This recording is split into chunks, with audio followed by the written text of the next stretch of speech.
When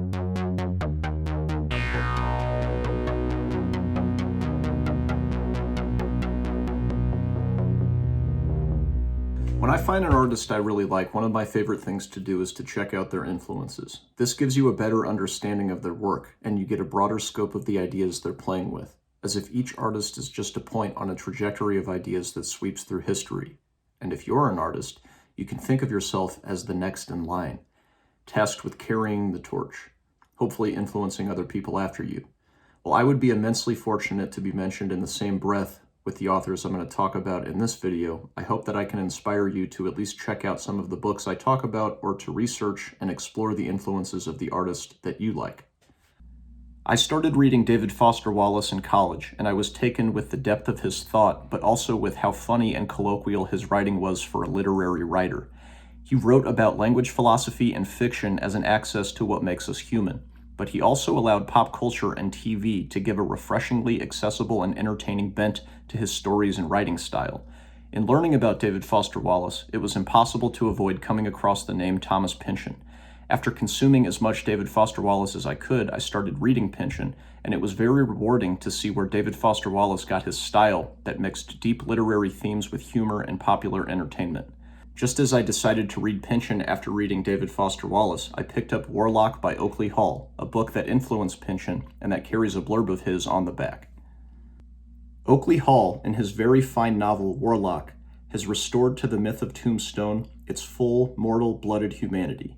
Wyatt Earp is transmogrified into a gunfighter named Blaisdell, who is summoned to the embattled town of Warlock by a committee of nervous citizens, expressly to be a hero, but finds that he cannot at last live up to his image, that there is a flaw not only in him, but also, we feel, in the entire set of assumptions that have allowed the image to exist. Before the agonized epic of Warlock is over with, the rebellion of the proto-wobblies working in the mines, the struggle for political control of the area, the gunfighting, mob violence, the personal crises of those in power, the collective awareness that is Warlock must face its own inescapable horror. That what is called society, with its law and order, is as frail, as precarious, as flesh, and can be snuffed out and assimilated back into the desert as easily as a corpse can. It is the deep sensitivity to abysses that makes Warlock one of our best American novels. Both Warlock and Thomas Pynchon are fundamentally concerned with the failure of human systems. One of the things that people enjoy about Pynchon is his ability to create a kaleidoscopic swirl of imagery that shows the failure of almost every system at once. The failure of law, society, morality, language, and reality itself. It can be so disorienting to read that the only thematic through line to grasp is that exact human grasping for a through line. Pynchon shows his characters trying to understand their realities, which prove to be too complex and too vast for human understanding in general. It is his uncanny ability to somehow shine a light perhaps not into the places we cannot understand, which would be impossible, but to the very edge of human understanding. And he shows us how vast that edge is, shaping the edge such that he somehow traces the things that we cannot understand, saying things that seem impossible to say, peering beyond the horizon of understanding and translating it into human terms.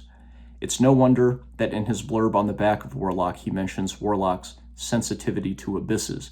And considering his interest in the book while a student himself, I believe that Warlock was a source of inspiration to his own sensitivity to abysses.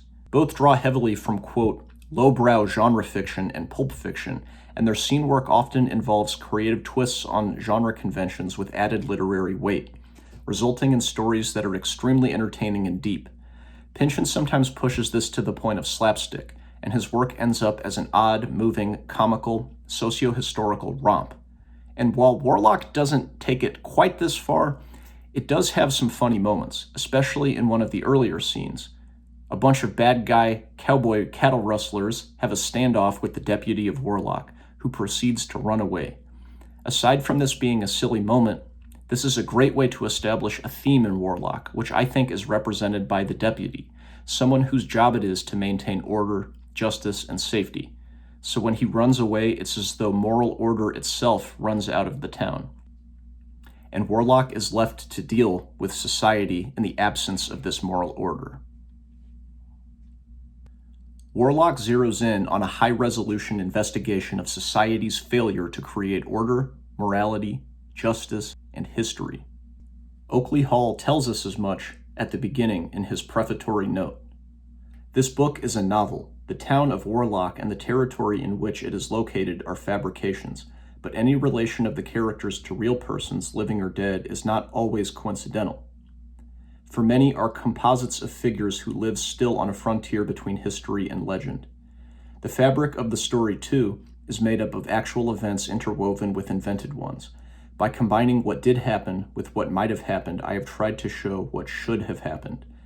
Devotees of Western legend may consequently complain that I have used familiar elements to construct a fanciful design, and that I have rearranged or ignored the accepted facts. So I will reiterate that this work is a novel. The pursuit of truth, not of facts, is the business of fiction.